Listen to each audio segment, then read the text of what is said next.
Well, those violations, again, are not what's being addressed if we were to, say, go to mediation or litigation. Those code enforcement violations will be flushed out through the code enforcement process. I'm looking at a zoning issue, which is a land use issue. It's a little bit different than the violations that are now before the special magistrate. And those neighbors of the spot master who were emailing me as late as this morning, as recently as this morning, those residents who have a concern, who can come to the magistrate and voice their concern, how do they become involved in this negotiation process you're looking for direction to get? How do they have a voice at the table when they're the ones who are immediately allegedly affected? That would be determined. That's yet to be determined if we do Let's go to determine it mediation. tonight. I mean, I'm not voting for giving you direction unless we've got, I mean, do they get to come sit, are you going to be having advertised public meetings and they get to come sit down at the table? Are you going They're to? either going to be parties to the mediation or non-parties to the mediation. So for sure, it's going to be the property owner and the city if we do go into mediation. Right. But we're looking at that stage. We're looking at the cancer, not the headaches caused by the cancer. We're looking to cure the cancer once and for all. So as they call me and email me, what do I say to them? I don't get to say, I'm not willing to say, I'll take the heat, you guys, I'll get your slings and your arrows, and I'm going to take the fall for my city attorney. Mr. City Attorney, if you're inviting this, open the door, and every guest is allowed to walk in. I'm not taking slings and arrows for you to have quiet side door mediation. In my opinion, if you're going to have a discussion, everybody has to be able to vent and throw their 2 cents in. May I ask another question? Go ahead. What does it take for this council to go into an executive session to discuss this? Well, there's no open litigation right now. It's still quasi-judicial. And this would open the door to perhaps, if mediation fails, then we would be in litigation. So at that point, then we can go into an executive session. But we're not in litigation yet. Okay, There's I just am a little bit wary of having this open discussion with their attorneys sitting here in the audience this evening, questioning and using every word against us, and every email and everything we do. But I do want to see compliance, and I do, think we should be looking into the certificate of use. That's something that we should have been doing, but I don't know if this is a place or when we discuss this, or I don't know if we give direction to our clerk, like he says.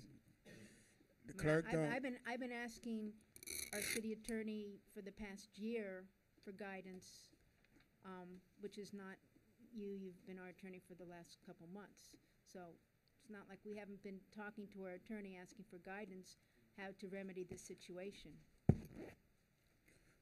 The only guidance that, above and beyond of the status quo as we have it right now, the duties of the city clerk are by code. They're there. But this status quo has gone on for Exactly. well over a year. So with the no- simple, exactly, the simple request here then is, would you allow mediation to take place? If mediation is desired by the parties, to see if we can come up with a plan to basically end all the issues that we have. When would mediation start? How much would it cost? Who would pay for it? And how quickly could we, how long do we have to sit mediation? If you open that door, we will begin to work on that immediately. Are we then opening it for every Right, single right. person who has a code magistrate yeah. issue? That answer is No, yes. just for these matters. But how do I Because- say to the person who calls me tomorrow, Councilman Galvin, I've got an open code magistrate issue. You're willing to negotiate it with others, negotiate with me. How do I say, well, we're going to do it for them, but we're not going to do it for you? You can make that consideration when the time arrives, But that's not fair.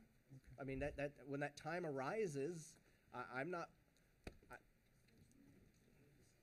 I know where I sit on this issue, and it's got everything to do with the process and being fair and equitable to all and not giving favoritism to anybody. And let me just, the clerk issue came up. Let me just be clear about my position here. And like you said, my duties, I don't get directives from the council. My duties come from the charter and the code. The bottom line is this. As per the charter and the code, if I get a magistrate order or code enforcement informs me that the magistrate has concluded that these individuals are not in compliance and I get that order, by law, I am required to revoke their business tax receipt. So even if the council decides to go into mediation, they cannot force me to issue a BTR unless we change our laws. Unless if you guys going to change the zoning or make them in compliance. If they are in compliance, they're required to have their BTR. But if they're not, then they will not have their, but I'm not going to revoke their BTR until I get a magistrate order saying that they're not in compliance. So that is our position. And that's speaking for the entire clerk's office. So if the council decides to show favoritism to individuals, that's fine. As long as they're in compliance, they will have their BTR. That's all I have to say So regarding can we get an opinion this evening from whoever it is that,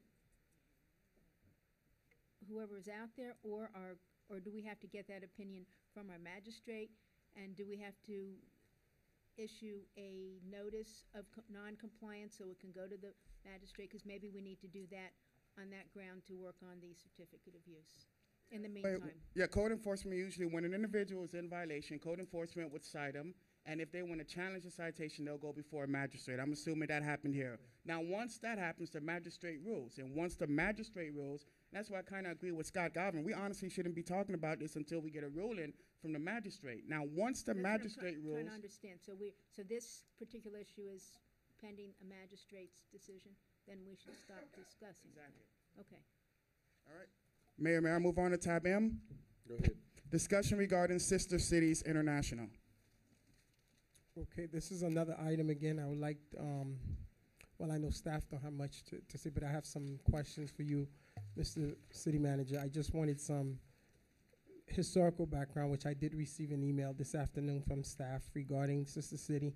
I know it was a great program, and I was talking to Ms. Colbrook Williams regarding perhaps adding another Hispanic origin country, or how do we move forward as a city with this program? Oh, well, as requested, Councilman, you have a copy of the information that was provided to you for the Sister City International. I could look for, additional information, contact the organization if you want to actually expand our, Sister City International to another Hispanic country, if that's what your intent is. Well, I was asking permission from the council because it's such a good program. I know we are in agreement with Delma, Haiti, but as well the report, we have 27% Hispanic. If we could move forward with the item and perhaps explore adding an additional Hispanic country within our region. I would like to, Mayor, if it's okay, I would like to see us look into the issue of getting another sister city. I'd like to have more information, what it takes, what it costs, what our obligations are. I don't know what we've actually been doing with Delma of recent, so just what it entails, but I'm very interested in going forward to get more information. Sure. Thank you. Well, you made a motion, right? No. I'm sorry, sir. Yeah, I there's thought the you made a motion to add an additional Spanish city in Oh. addition to the city of Delma, Haiti, to the International Sister Cities program. I Actually, guess he, that did he make a- wanted to get additional costs, and I'll bring it Yes, She the wanted ca- to, she but wanted, she but would that still be a motion? Can I still make that motion? Yes, I'm sorry. Yes. I was about to call you Yeah. mayor. Mayor, no, Can not we- yet. Can we wait until we have The more information? information about the money we have been spending Cost with Then them? I- What Yeah. type of activities? Then Sure. we So- can see if we can extend it to another Absolutely. city or I southern withdraw my country. motion. Thank you. So no motion, okay? All right, that concludes our agenda. Okay. Different reports. Okay. Citizens forum? Citizens Forum is now open. 2 minutes per individual.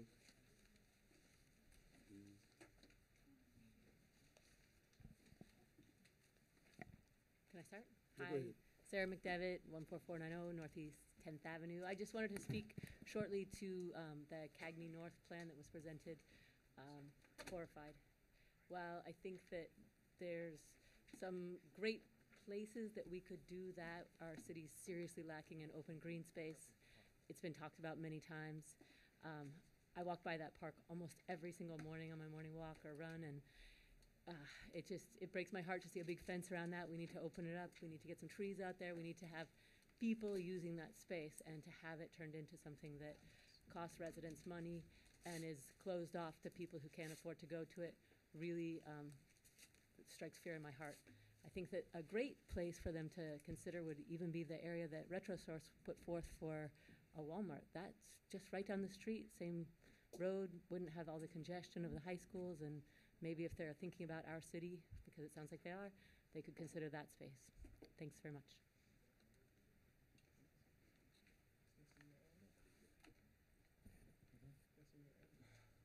Richard Anise, 13030 Northeast 10th Avenue.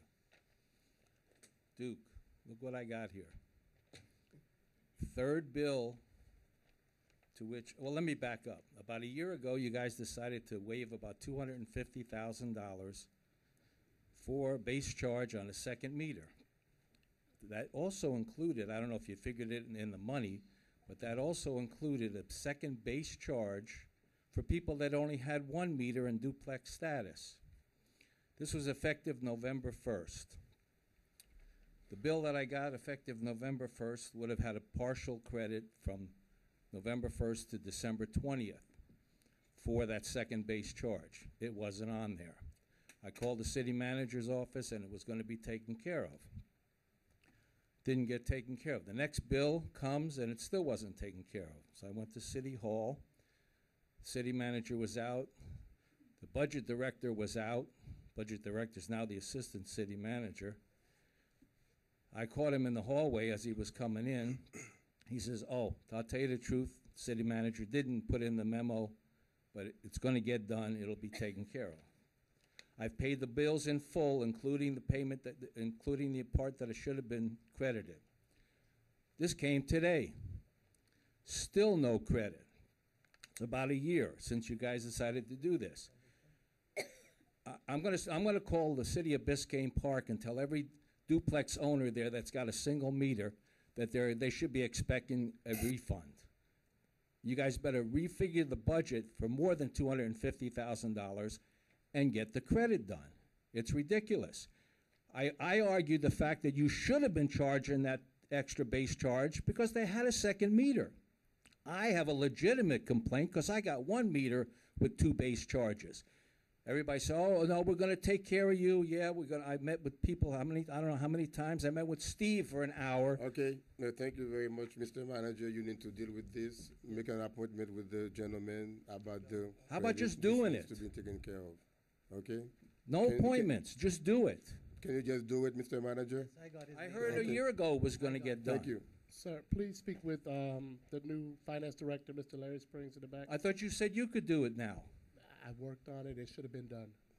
Speak But to Mr. he's the Springs. one that's supposed to have made the memo last time, and the only memo that they had in the office Okay. downstairs was for You wanna me- step- second you wanna step meters. over That was with him effective and then- November and then deal 1st. with it? Thank you. Public citizens forum still open?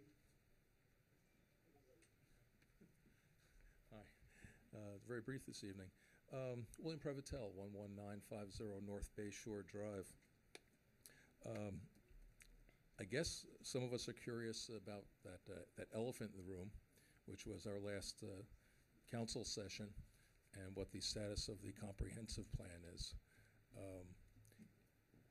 If we could have some clue as to if it will be addressed in any capacity. Is it dead in the water? Or are we repeating the existing plan that goes on for the next 7 years?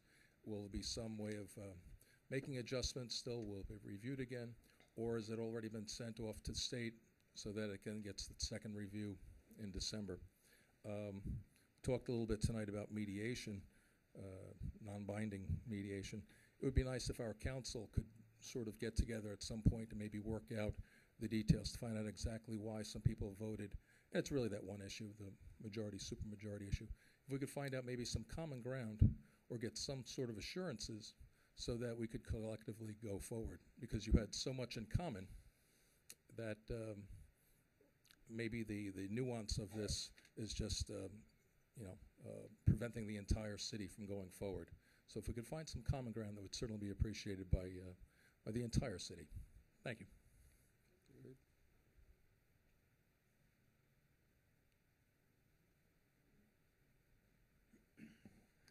Good evening, Kevin Burns, 2065 Alamanda Drive, North Miami.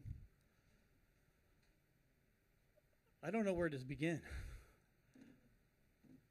There seems to be such a disconnect between the administration and the council,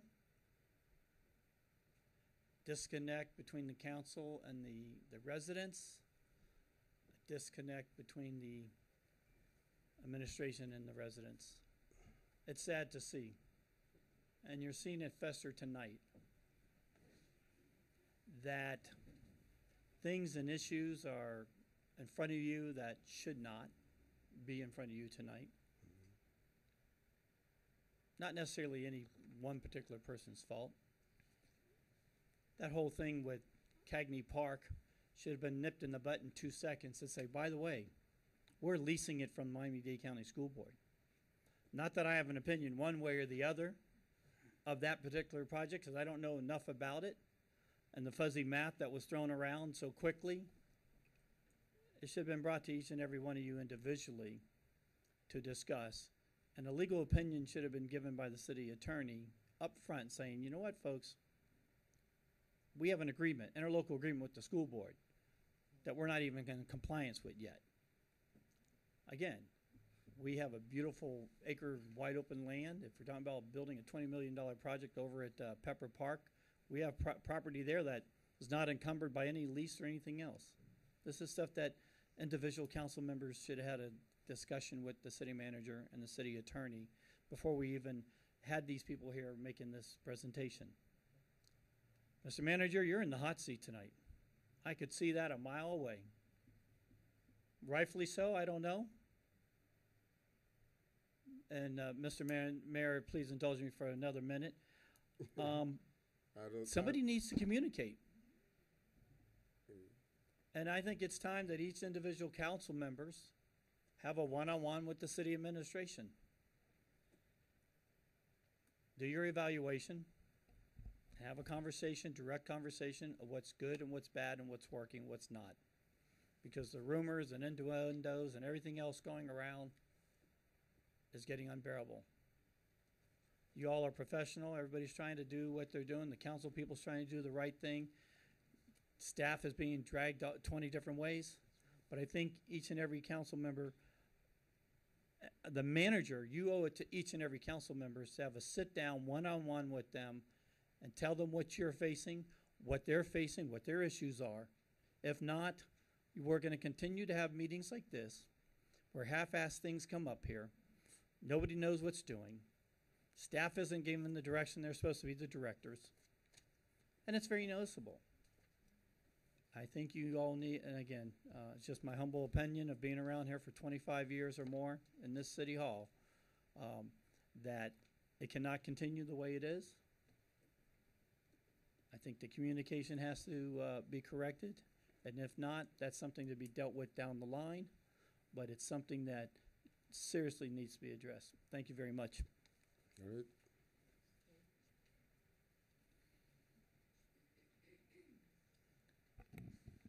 Sylvia Maiolo, 800 Northeast 124th Street. Today, I received a letter from North Miami with return address, certified with return address, because I have a house which, when I moved to this city, I used to live there, and I rented now this house. They built the sidewalk, and I have circular driving. My tenant have enough room to park their car. But I am in violation now. And I need time just to fix that. But I am violation because the city just destroyed my circular driving, and there's no room to park now. And they said my tenant park in front of on the grass. It wasn't grass before. I have a stone, but when they build even the sidewalk, they make a mess in front. Then I have to fix, but I think I don't deserve just a letter saying that I am violation. I will fix this right away, but I feel bad. Thank you.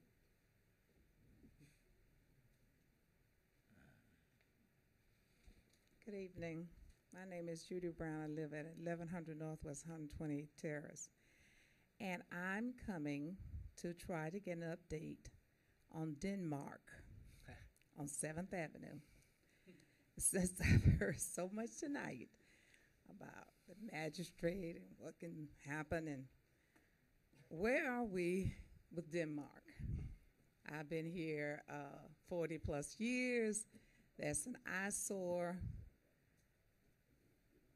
Can anyone tell me what's going on with Denmark on 7th Avenue? Ms. Brown, it's my understanding through the city manager that I think the 90 days that we have gave them is up, and did they request more time? I know Beige is here. I don't know if he could answer the question regarding Denmark on 7th Avenue. Are we in the process of they requesting more time, or are we taking over, or Roland, what can we do to either clean the property, or are we going to sell the items on the property? That's one of the things we were looking at, but I will let Major Beige address the issue with the property itself. I know it went before the board to get a demolition notice. It went before our building official. All of that was approved. It's a process, and we went through the process. And I'll let Major Beige give you the information. Correct. Just real quick, there's 3 separate properties of the Denmark property. We have unsafe structure orders from Miami-Dade County for all 3 properties. The agreement was to give them 90 days to voluntarily demolish the properties. Those 90 days have expired. Just prior to the 90th day expiring, Denmark did file a notice of commencement with Miami-Dade County for one of the properties, and did pull permits or dropped off a permit application with our building department for one of the properties. There's still the other 2 properties, and they've still did not meet the deadline for any of the properties. We opened up additional code cases against Denmark. Denmark has several code cases going against it, and we will have an internal staff meeting to discuss what our next step will be, whether we are going to take the affirmative action or to see if we can still get the cooperative action from Denmark. But we've met with the person from Denmark now for over 2 years to try and get something done at that property. Since it's been 2 years, can we just, Mr. Rowland, just go ahead and move forward? Because obviously they're not going to do nothing. On the 2 properties, though. Once we have the permits in hand, then, and the property owner refuses to comply with the Unsafe Structures Board, then yes, we can take the initiative. Okay. Of course, at the cost of the city. And how much does that cost? Do we know? We'll have to get estimates for the demolition. Am I wrong to understand that this is a property that there is some kind of family feud going on? The father passed away and left the property for some siblings, and they can't. That's also part of the problem as well. Yeah, it's left to an estate that there's several people that are part of the estate, and that is also one of the issues that we are dealing with. But as it is, we went through the process. It went before the Unsafe Structures Board. We got the notice to go ahead, and in dealing with the attorneys, you just heard what Major Beige from Code Enforcement gave you an update on. Mr. Mayor? Go ahead. Thank you. The one property that they have commenced demolition on, is that the property that immediately abuts I-95 on the easternmost part of the property? Do you know? I've noticed some work out there the last couple of days. And if you don't know, that's okay. No, I was going to just wait for my turn to answer, but correct. There's 3 properties. The first property is basically an empty lot, which actually touches 95, which just has junk and is overgrown. The second property, which has the house, which looks like a meteorite struck it or something with the roof caved in, Right. that is the one they filed a notice of commencement for, and that's the one they've been speaking with our building department about possibly bulldozing. And if you did see work out there, I believe FP&L was out there, and anytime you do demolition, FP&L needs to go out to make sure that there's no electrical hookups or anything else. We've gone through the same process with the houses we're trying to demo from code enforcement too. The front property that actually faces 7th Avenue is the third property, and there's been no action on that third property, which actually faces 7th Ave. Gotcha. My only ask on that property be that if we do take possession at some point, there are some amazing stone items out there. I mean, there's a couple that date back to when I was a kid, this magnificent pieces of artistry. Rather than just run them over with a bulldozer, if we do take control, find a way to sell or give them to local charitable organizations or something like that. It's a magnificent location that is just absolutely a tragedy to watch fall apart. And Councilman, that's one of the things that actually we were discussing with the city attorney's office. What rights do we have in taking over the property? Whether we can actually do an auction on the property for some of the things that we, the cost that we incurred in the demolition. So this is some of the things that I have to, we are going through the process, and, we will explore it. Thank you, Mr. Mayor. All right. Public forum, citizen forum is now closed. The next item, I think, is reports from different members, no? Yes, sir. Any reports? I would have, Appointments, board appointments. No board appointments? That's also, unless the council members make an appointment, then we'll request that you put it on the agenda. Correct. Because we didn't get any appointments made by the council, and when it is on the agenda, it's not on the clerk's report, it's on the regular agenda under the request. Yeah. But at this moment, we didn't get any appointments from the council, so sorry about that, it shouldn't be on the agenda. So 'Cause- yeah. no, it's Vice Mayor? yes. Number one, I'd like to express my condolence to past police chief James Devaney on the loss of his wife Betty. Betty also worked at the police department for many years, was the secretary to many past police chiefs. So my deep condolences. She passed this week. On another note, I'm hoping that everybody will come out to our Hispanic Heritage Grand Fiesta, September 19th, Saturday night. We are planning a terrific party. I know it was announced, but we're going to have music and dancing, lots of food vendors. Last year was a terrific party. Even in the rain, people would not leave. We're hoping for an even better party this year, Saturday night, 7 to 11, and going on simultaneously for the first couple hours is the Mocha Art opening with our artists. So I hope to see everybody out there. Thank you.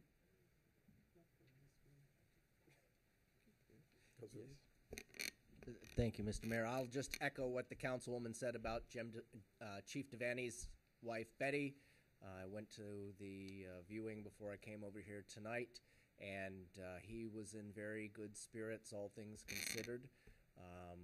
Chief Flom was there. A lot of the old North Miami Police brass were there, and it's nice to get to see some of the old timers, so to speak, like myself, even though under the circumstance it wasn't so great. But we definitely nod our head toward Betty's service as a city employee for those many years. Thank you.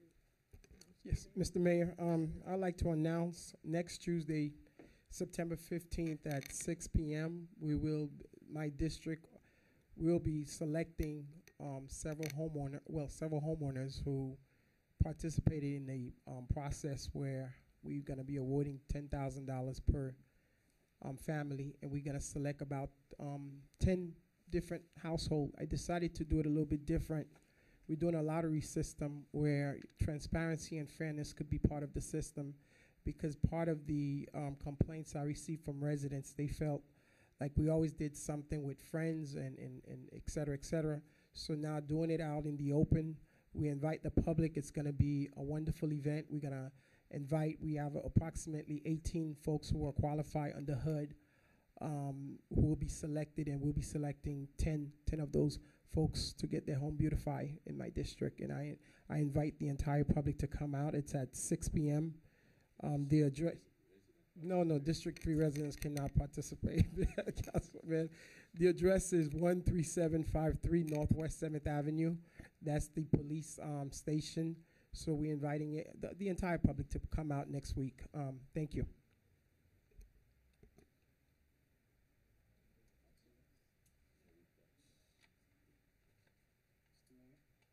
Nothing?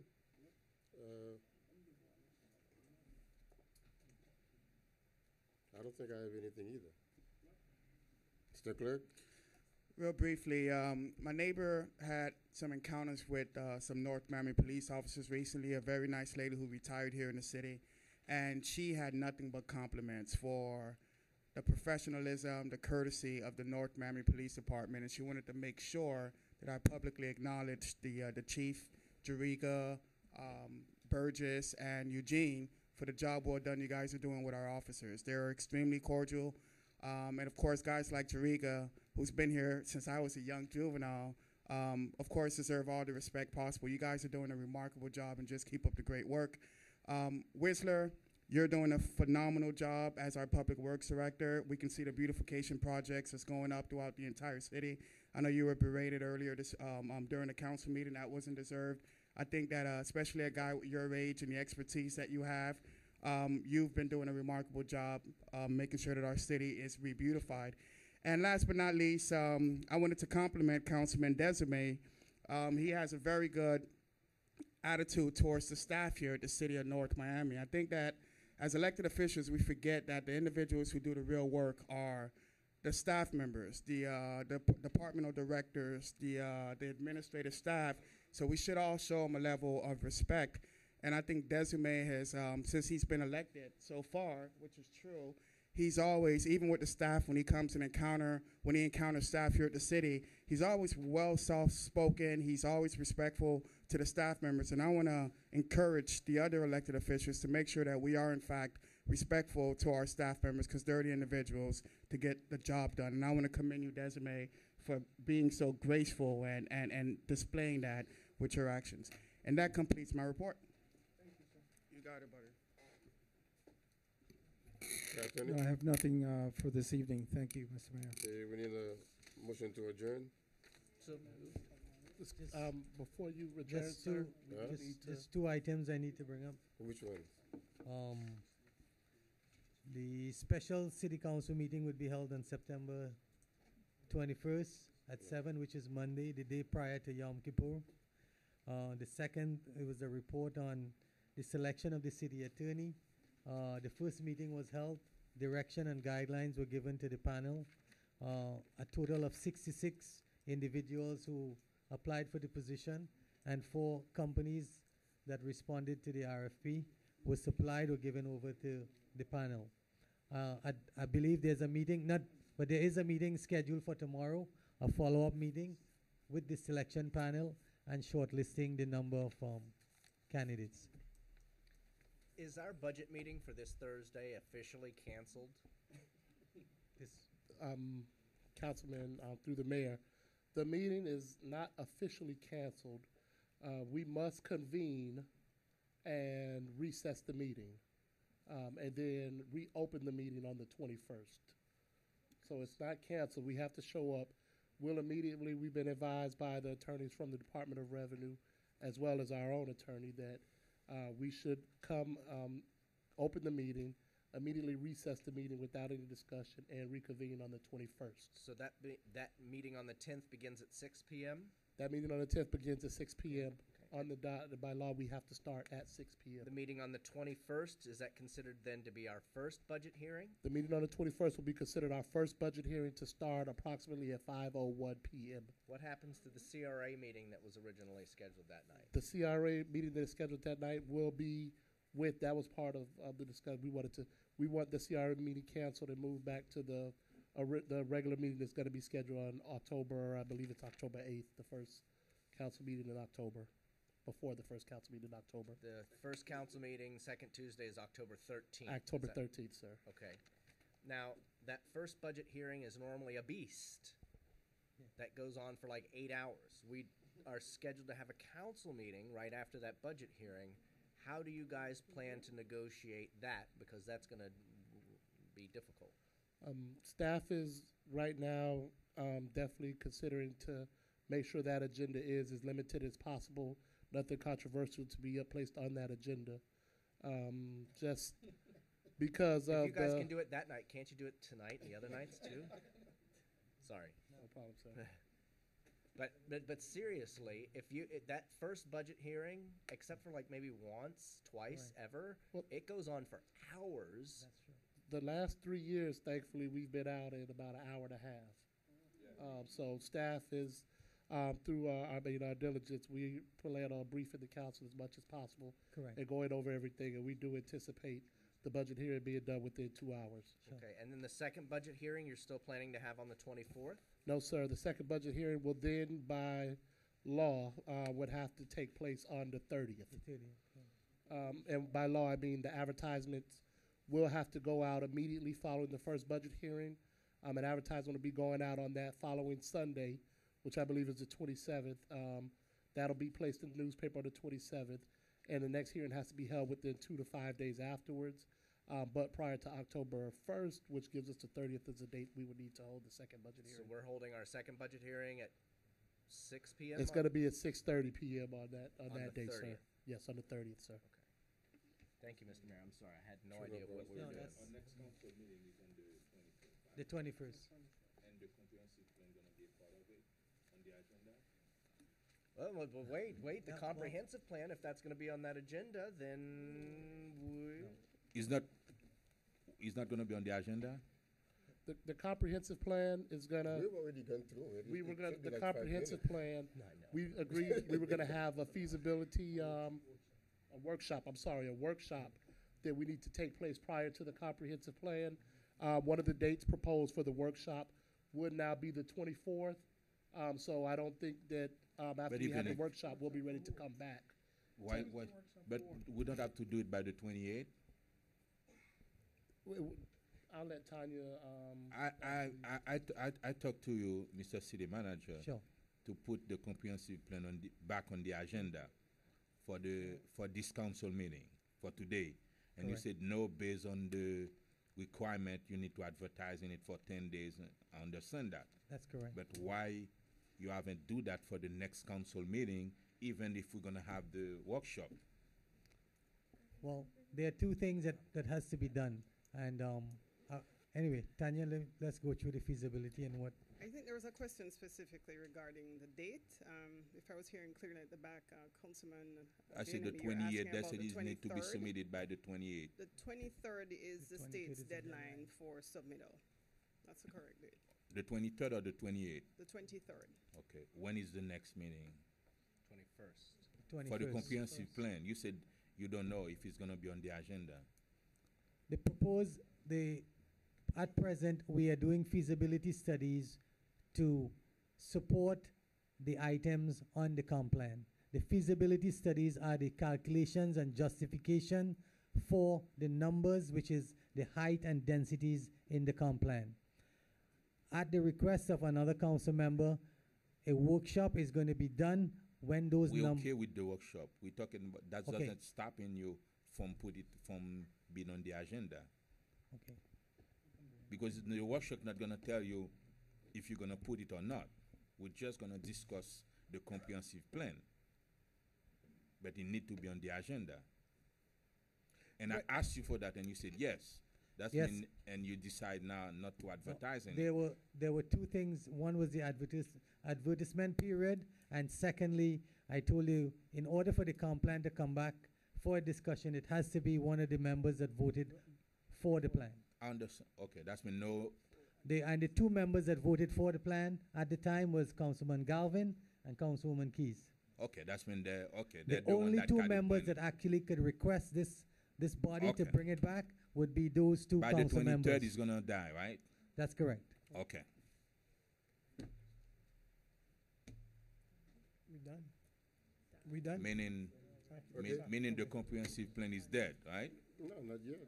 That's what he said. Only only Vice Mayor Keys or Un- Councilman unless Scott it's- Galvin it's- can bring it back. If not, it's gonna die on the 23rd. It doesn't die, does it? That's what you, No, it doesn't die on the 22nd. explain it to me, because I asked you, you said you Go. were gonna put it. Yeah. I asked you, you said Go ahead. no, and It's- now you it's- give me another story. It's not gonna die. We should transmit it by the 23rd, but if we don't, then we'll have to transmit it as soon as possible thereafter. What you mean? It That's would been, just- But no it's problem. not If really. for some reason it's not on the 21st's agenda, then we can't do any other development until Yeah. we do submit it. So if we submitted it a week later, 2 weeks later, we just have to be in a holding pattern for Yes, that sir. week or That is two. correct. We're still under a moratorium. Yes, sir. Okay, motion to adjourn. So moved. All right. Serena is winning. which money? Serena Williams? Yes.